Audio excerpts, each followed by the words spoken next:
aquele ditado africano: a união do rebanho faz união dormir com fome. Então não é só o pastor que defende o rebanho, mas é o rebanho que se defende. Há esperança ainda.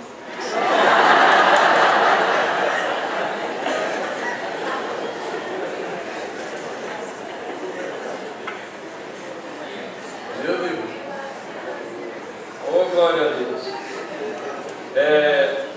Se não houver uma igreja protegendo o pastor ou pastora, ele sozinho não consegue se proteger, porque é uma peleja grande, é uma luta grande e constante, e a própria Bíblia diz que ferirá o pastor e as ovelhas ficarão dispersas.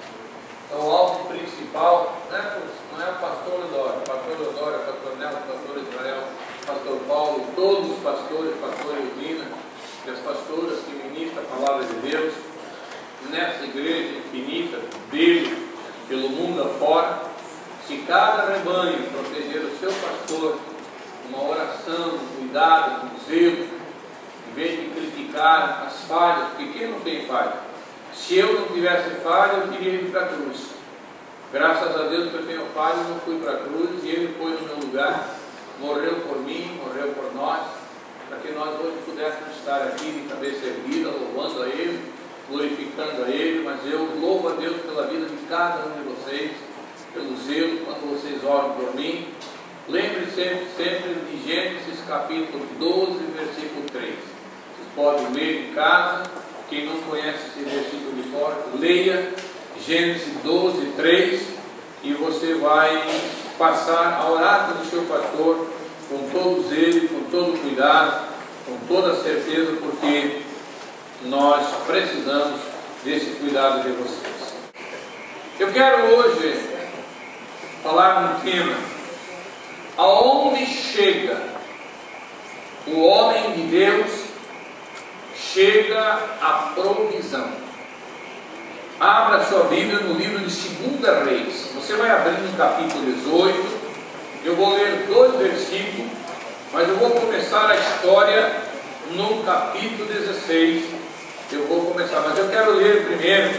Como você vai anotando, é bom você anotar, embora vai ficar gravada essa mensagem, mas vai para a internet. Mas é bom você anotar, porque em casa você já vai prever. 1 Reis, capítulo 18, versículo de número 20 e 21. Nesta versão diz assim: então enviou Acabe mensageiros a todos os filhos de Israel e ajuntou os profetas no Monte Carmelo. Então Elias se chegou a todo o povo e disse: até quando cocheareis entre dois pensamentos? Se o Senhor é Deus, segui-o. Se Baal é, segui-o. Porém o povo nada lhe respondeu.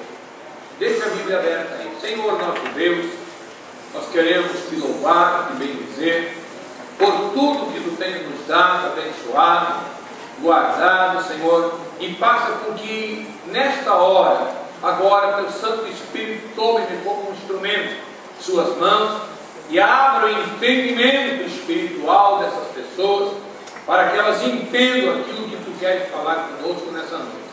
Jesus, passeia na minha frente neste palco, e essa mensagem que está indo para a internet, todos os nossos irmãos em casa, que estejam doentes, estejam ouvindo essa palavra, eles recebam um processo de cura, porque a tua palavra chega na casa deles como provisão.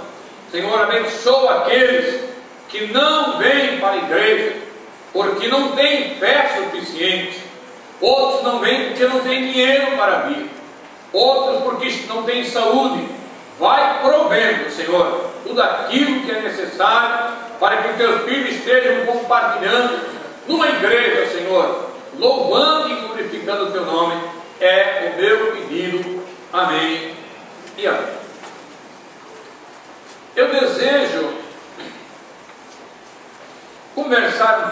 vocês sobre a história ocorrida em Israel, para nós entendermos que Deus sempre teve e esteve onde está uma pessoa, um homem ou mulher dele, para prover o que for necessário, tanto na sua vida física como espiritual, tanto na economia como na própria vida, falando de vida mesmo. E eu vou começar com a história de Acabe, por isso escolhi o versículo 20, que diz que Acabe mandou mensageiros para que nós possamos entender, porque é a partir do reinado de Acabe onde nós podemos fixar uma data precisa, com precisão, da história de Israel. Acabe reinou entre 853 a 831 a.C. E essa é a data primeira marcada com certeza, uma data que se pode tomar base, porque diz que em 853 Acabe participou da batalha de Carcar contra Salmanassar III, rei da Assíria. E Jeú, um contemporâneo dele, também o rei Jeú, pagou tributos em 1841 para esse mesmo monarca. Ora, se Acabe reinou de 53 a 31 e Jeú também reinou em 41, como é que pode dois reis em Israel? Não esqueçam, os irmãos, que sempre quando nós falarmos de reinado em Israel, nós estamos falando de dois reinos: reino do sul com 2 tribos, reino do norte com 10 tribos. Nem sempre quando se fala em reinado de Israel, você logo leva a sua mente para Jerusalém. Mas nem sempre eles reinaram, a capital foi em Jerusalém. A capital de Jerusalém começou com Davi, onde a cidade de Davi é junto com a cidade antiga de Jerusalém. Mas ela foi na cidade de Tirse, ela tinha sua capital em Samaria.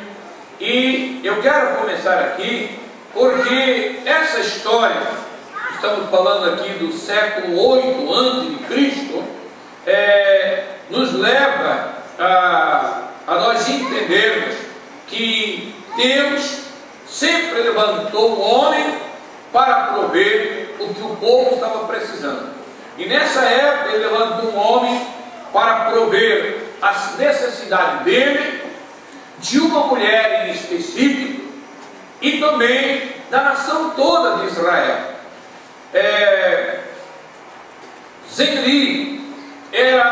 Zenri era um comandante de uma parte do exército de Elá, do rei Elá, do exército de Israel. Omri era comandante de outra parte do exército, ambos do reinado do rei Elá.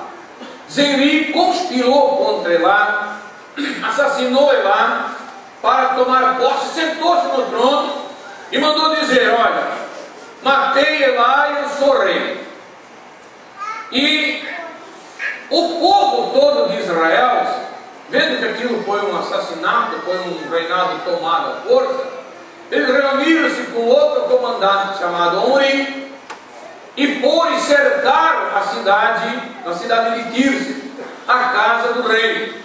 Quando Zenri se viu apertado, ele correu, saiu do palácio, foi para a casa deles, incendiou a casa e morreu incendiado, morreu queimado dentro da casa. E aí o povo elegeu, o consagrou Omri como rei de Israel. Omri foi um homem mau, um homem idólatra, e ele criou muitos problemas, adorava a deuses falsos.